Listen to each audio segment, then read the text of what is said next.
kita berdoa terlebih dahulu biar ilmu yang kita dapat hari ini bisa bermanfaat untuk kita semua. Doa mulai.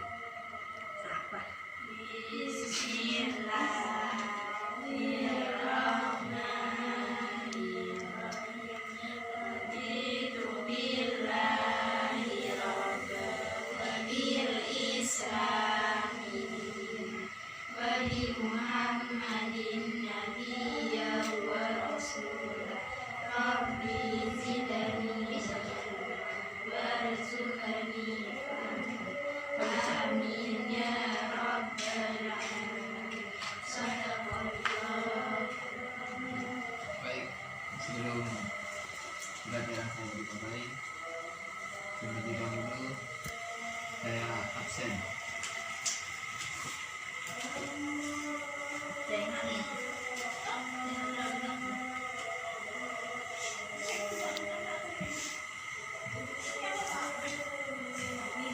Sri Handayani. Dulu. Mari. Ya, sebelum pelajaran saya mulai, saya absen terlebih dahulu. Sri Handayani, Dirvia Rahmawati, Sri Handayani, Dirvia Rahmawati, Eliani, Flora Saburo, Siti Zahro, Lailatul Rizkia.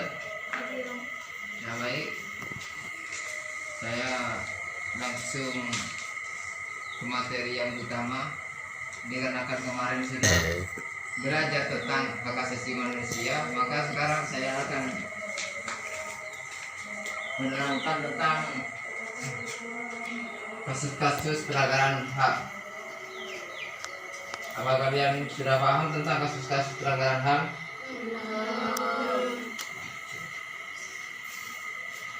Ya, yang pertama dari pengertian kasus-kasus pelanggaran HAM.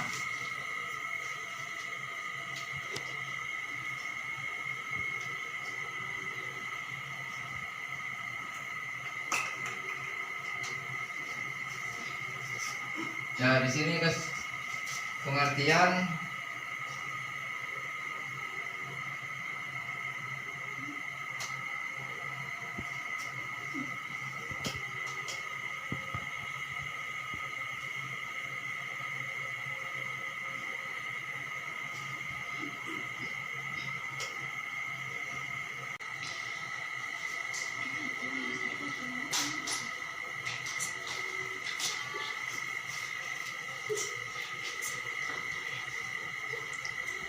dikutip dari situs resmi Kementerian Pendidikan dan Kebudayaan Republik Indonesia adalah negara yang berdasarkan atas hukum.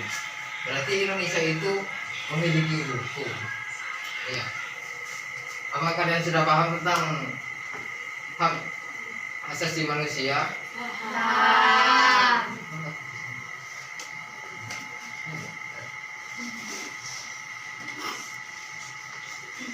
Yang kedua itu salah satu karakteristik hak asasi manusia adalah bersifat universal.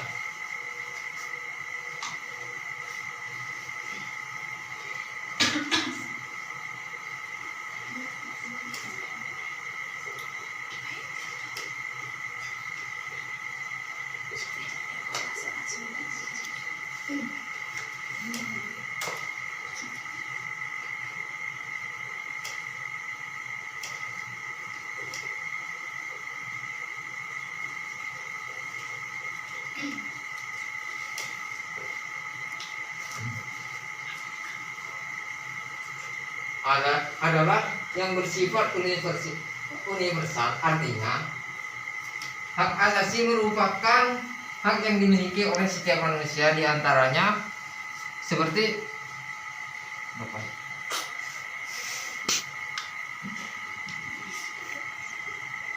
hak yang dimiliki oleh setiap manusia di dunia tanpa membeda-bedakan suku, bangsa, agama. Oleh karena itu setiap negara wajib mempunyai hak asasi manusia. Akan tetapi karakteristik penegakan hak asasi manusia berbeda-beda di antaranya negara. yang satu dengan negara yang lain. Penegakan hak asasi manusia di situ negara contohnya di Indonesia dalam proses penegakan hak asasi manusia. Bapak-bapak, di sini, contohnya di sini di Indonesia dalam proses penegakan hak asasi manusia dilakukan dengan berdasarkan kepada ideologi Pancasila. Paham, anak-anak? Paham.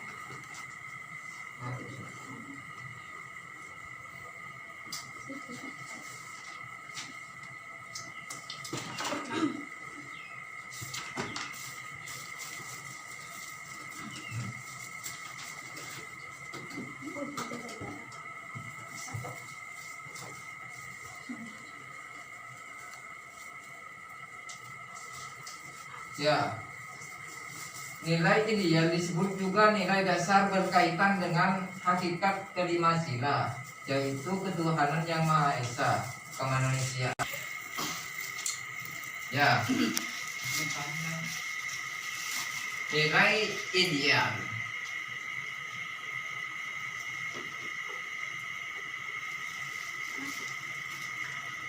Yang berada di sila kelima, ketuhanan yang Maha Esa.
Ya kan di situ sudah dijelaskan tentang nilai Pancasila yang kelima, ketuhanan yang Maha Esa, kemanusiaan yang adil dan beradab, persatuan Indonesia. Kenyataannya yang dipimpin oleh hikmat kebijaksanaan dalam musyawaratan dan perwakilan. Nilai-nilai dasar tersebut yang bersifat universal sehingga di dalam terkandung cita-cita tujuan nilai-nilai. Nilai dasar yang bersifat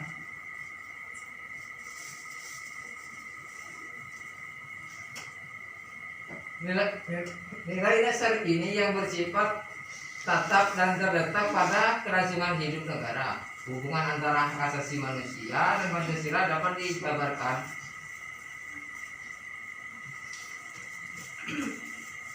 secara sikap sebagai berikut. Yang pertama, sila ketuhanan yang Maha Esa yang menjamin hak kemerdekaan untuk memeluk agama, melaksanakan ibadah dan menghormati perbedaan agama.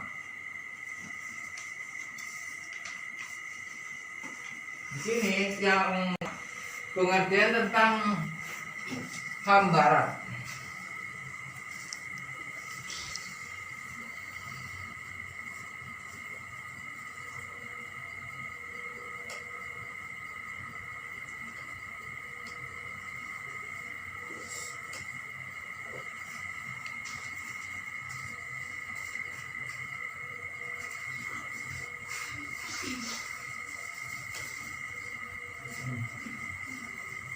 HAM Barat merupakan pelanggaran HAM yang bisa membahayakan atau mengancam nyawa orang lain.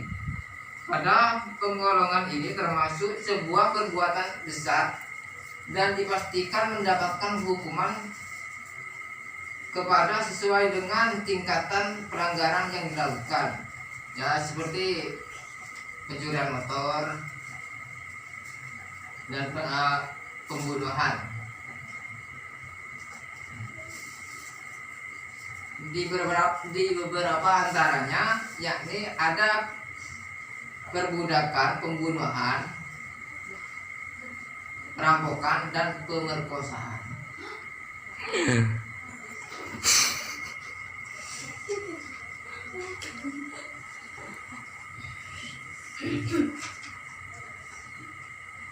Yang merampok itu pasti akan diincar oleh hak yang berwajib, ya seperti polisi. Artinya akan dikenakan pasal-pasal yang berlapis seperti pasal 132 KUHP.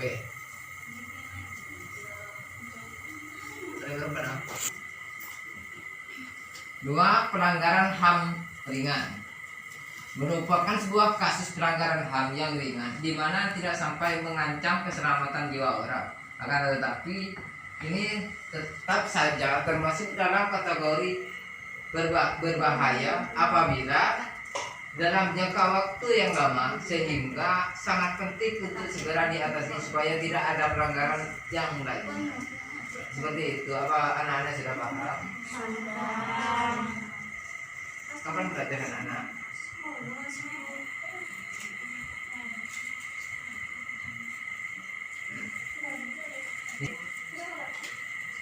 Pelanggaran HAM ringan itu ada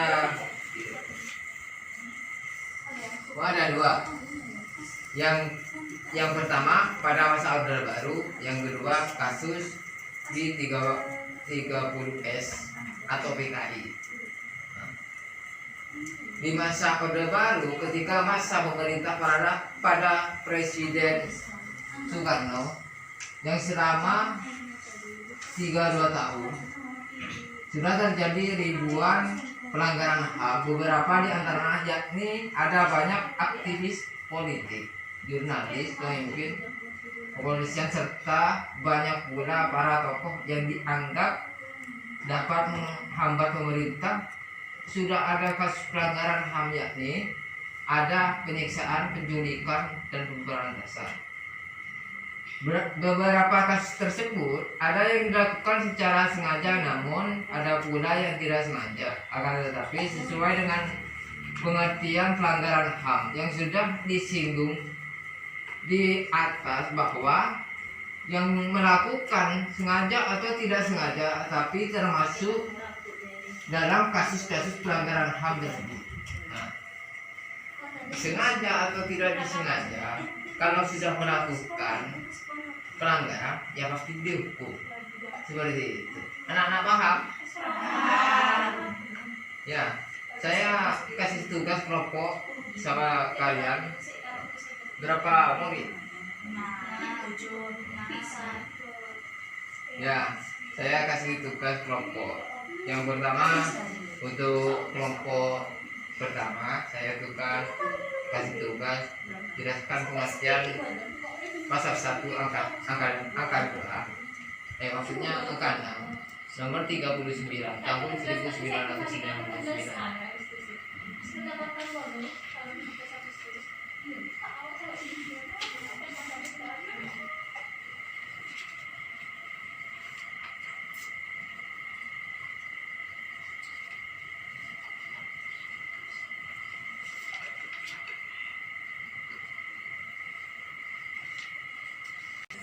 Ya, yang kedua tentang konflik di Kota Maluku.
Ini untuk kelompok 1, ini untuk kelompok 2. Yang pertama pasal 1 angka 6 nomor 36 tahun 1999. Yang kedua konflik di Kota Maluku.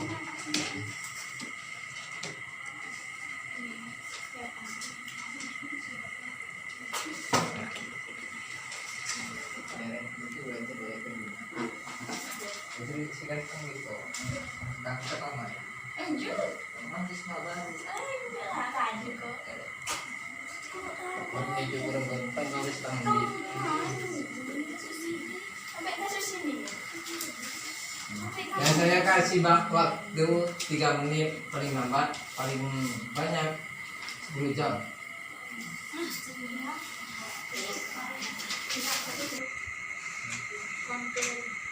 Iya.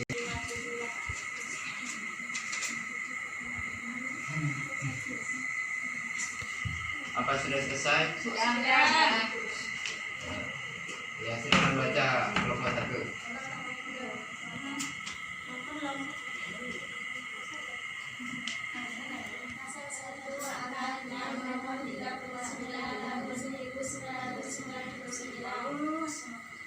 Penilaian pelanggaran HAM menurut pasal 1 angka 6 nomor 39 tahun 1999, yakni setiap perbuatan seseorang atau kelompok orang termasuk aparat negara, baik disengaja maupun tidak disengaja, atau melayani, memperlihatkan dalam mengurangi, menghalangi, membatasi dan atau mencabut hak asasi manusia seseorang atau kelompok orang yang dijamin oleh undang-undang dan tidak mendapatkan atau dikhawatirkan dilakukan oleh berdasarkan hukum yang adil dan benar berdasarkan mekanisme hukum yang berlaku.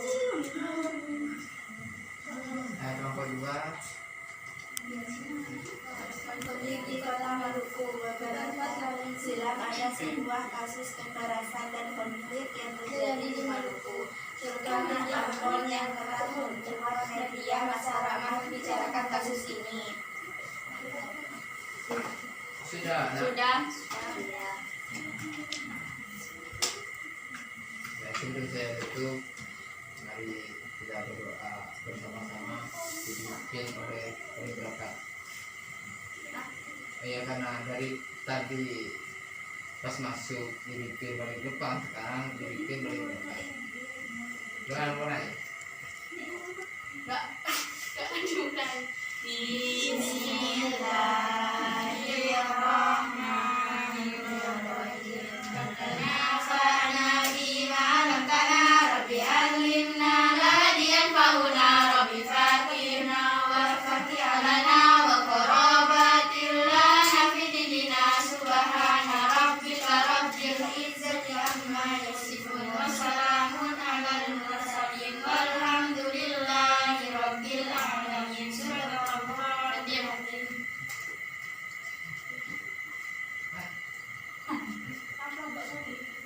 Ya, saya akhiri pertemuan hari ini.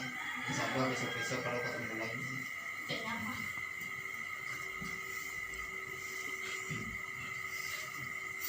Assalamualaikum warahmatullahi wabarakatuh.